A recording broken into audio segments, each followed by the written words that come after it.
again to Roy Marsh Jiu-Jitsu, and we're going to go one of my vlogs. This is a topic that kind of came up the other night that I just wanted to sort of give my 2 cents on. One of my students here was, we were in the middle of class, and he sort of brought up an idea. He said to me, hey, I heard that, I was reading about it, X martial art is supposed to be, the best martial art there is. And this is obviously sort of, been a discussion to the beginning of time. What is the best martial art? What is the best fighting style, et cetera, et cetera.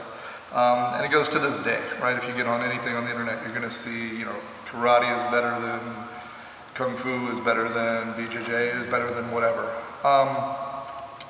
And I think that's a really wrong question. I think it's a wrong way to look at it because it presupposes a lot of things. The question is, martial arts is a tool. I told him, if you open up a toolbox and I say, give me the best tool. Well, the obvious next question is, what do you need the tool for, right? If I need a screwdriver, the best hammer in the world isn't gonna help me very much. It's gonna be worse than just a $2 screwdriver. So the tool has to fit whatever the problem is. And many martial arts are designed for specific, or not specific, but for certain ideas and certain methods of combat, and even certain methods of outcome. Okay, I think that's one of the big mistakes people understand about the original Jiu-Jitsu. It wasn't a fighting style, it was a self-defense style. What do we mean by that? It wasn't about going out there and dominating somebody in a battle of sort of equals. The idea was we always assumed the person was going to be bigger, stronger, faster than us. It was more about how to survive a conflict. And we are focused on surviving a conflict and not necessarily just winning the conflict. Everything about the way you address that conflict changes. Okay? You're going to fight defensively. You're going to be more focused on protecting yourself rather than taking chances in a way to vanquish the person. Now, obviously, beating the person is one way to protect ourselves, but it's not the only way from a self-defense mindset. So, for instance, do I think Jiu-Jitsu is the best self-defense art from that term? Again, it's a kind of a meaningless term. Yeah, I think it's a very good one because it fits those priorities, right? It prepares you for all the different scenarios from a mindset of always staying safe first. Something like boxing or Muay Thai, I don't think is as good at self-defense in that sense. It puts you in danger because the goal in those styles is to vanquish the opponent. So obviously you're in a position where they can harm you. Now, I think they're better fighting styles because of that, right? Their goal is different. Their goal is to conquer the other person, okay?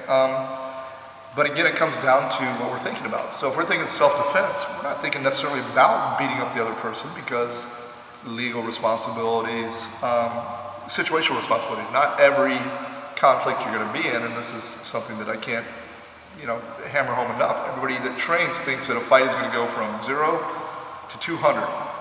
So you only ever have to worry about the back end of the fight or the top end of the fight. There's a buildup of it.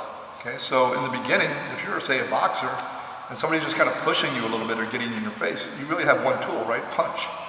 And the problem is, you can't really utilize your tool set until the fight has gotten to a point where it's very aggressive. You don't have a way to de-escalate, okay?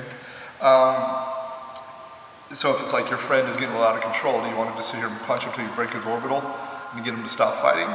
It's not really an effective way to do that, okay? Now, if it is a situation where it's just a pure on fight, yeah, obviously boxing, Muay Thai, these are very good arts for that purpose. But again, the idea comes down to what is the tool, right? Again, hearing somebody like Joe Rogan say, oh, this art is bullshit and this art is great, it misunderstands the whole point, right? What is it? What are the parameters you're dealing with, right? Is it a combative situation? So if I had to sit there and say, okay, I need you to, you're gonna get in a fight and you need to kill this person, okay? Honestly, I think knife fighting, Kali Eskrima, and some of the Indonesian arts are gonna be better than boxing and Muay Thai, right?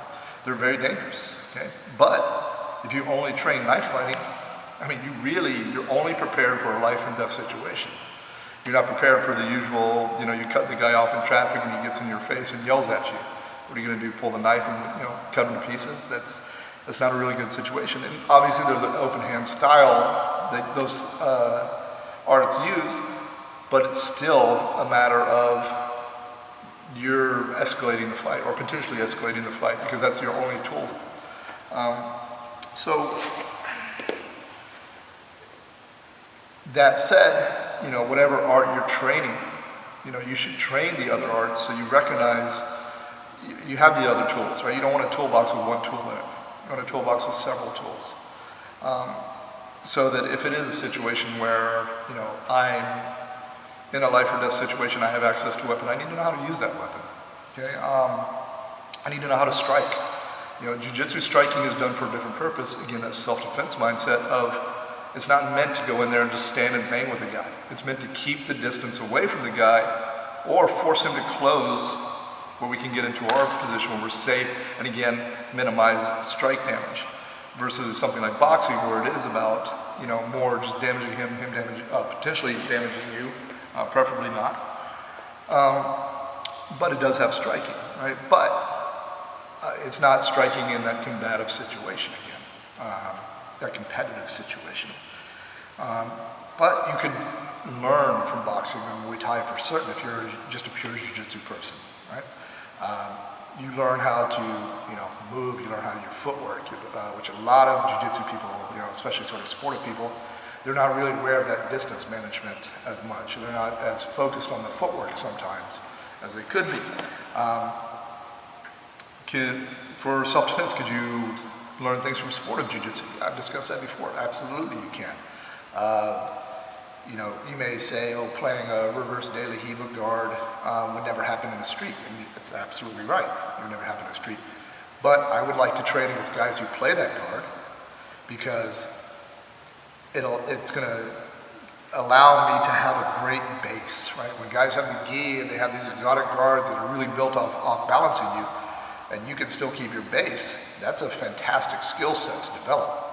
And then of course training things like Judo, which will allow you to understand that off-balancing, kazushi, grip fighting, things like that. Even though you know, I might be more focused on getting clinches, it's still that ability to just stand up and understand how to off-balance somebody applies on the ground, whether or standing.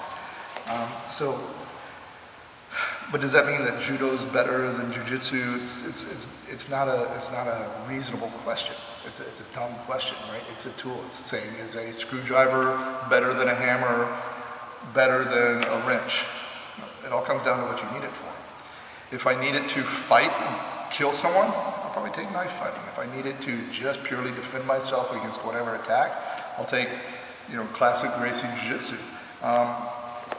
But I learn everything because I can apply it, the different concepts. So for instance, I train Hapkido. I'm a Hapkido black belt as well.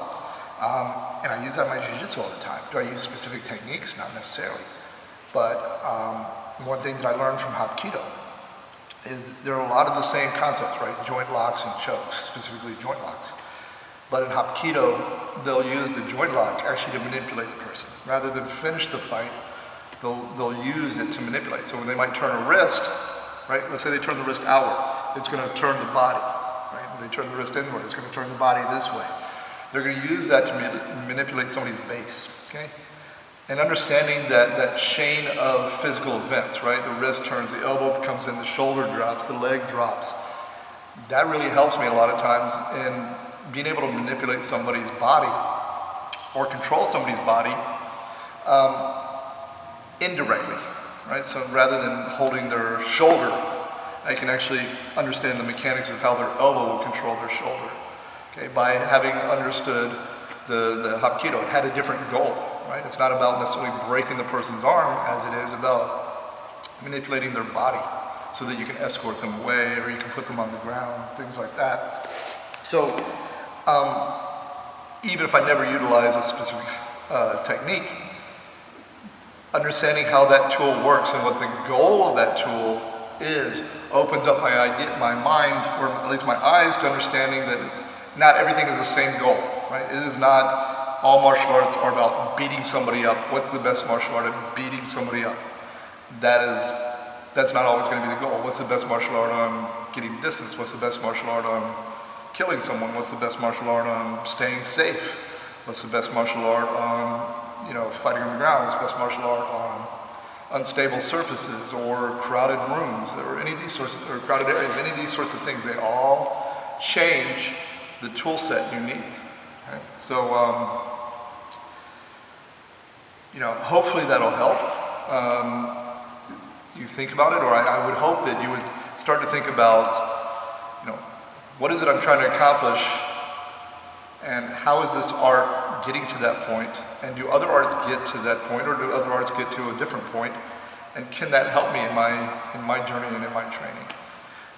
So if you have any questions about this, you know, obviously you can reach out to me or comment in the video section or in the comment section, and you know, please keep following and enjoy my vlog.